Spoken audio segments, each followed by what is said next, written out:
अंधेरा।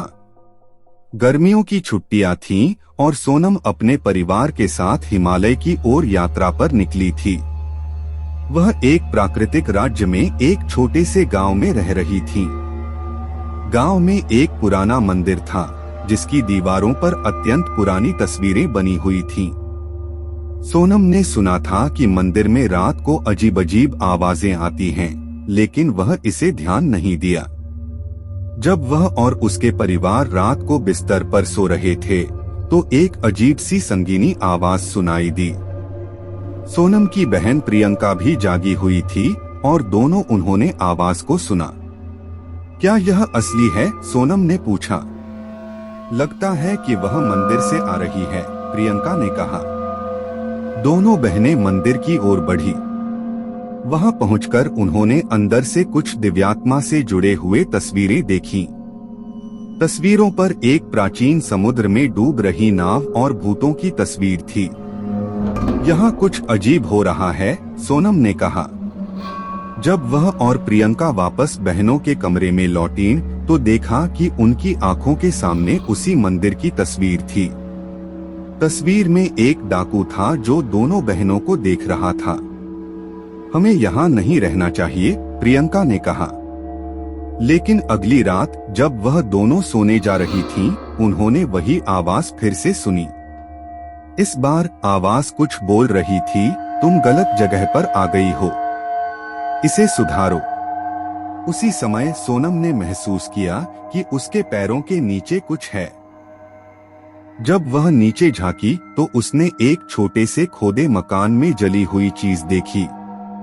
वह चीज दीवार पर एक तस्वीर थी और साथ ही उसे एक छोटी सी पुस्तक भी मिली। सोनम ने वह पुस्तक पढ़ने की कोशिश की और पता चला कि वह एक प्राचीन मंत्र है जो चुड़ैलों को बांध सकता है। वह मंत्र केवल तब काम करता है जब वह एक मरे हुए व्यक्ति की आत्मा द्वारा पढ़ा जाता है। उसी रात सोनम ने मंत्र पढ़ा और अचानक उसने वह डाकू देखा जो उसे मंदिर में देख रहा था। डाकू ने कहा, तुमने मेरी मदद की। सोनम ने पूछा, कैसे?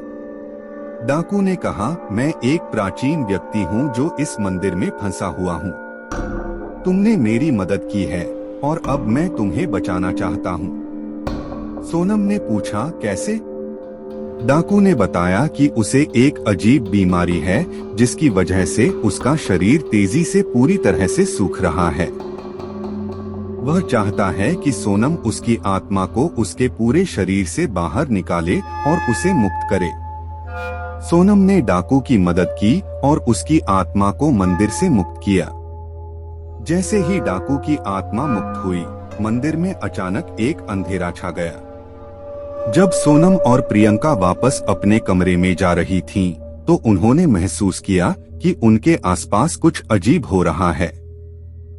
जब वह अपनी आंखें खोलीं, तो देखा कि वह अपने बेड पर बैठी हैं और साथ ही वह पुस्तक भी हाथ में थी। सोनम ने पुस्तक की पहली पेज पर देखा और पता चला कि वह पुरानी तस्वीरों की जड़ों से बनी हुई थी। उसे यह समझ में आया कि वह और उसका परिवार मंदिर में नहीं थे। वे सिर्फ उसी मंदिर की तस्वीरों के भूतिया आवाजों में उलझ गए थे। अंधेरा।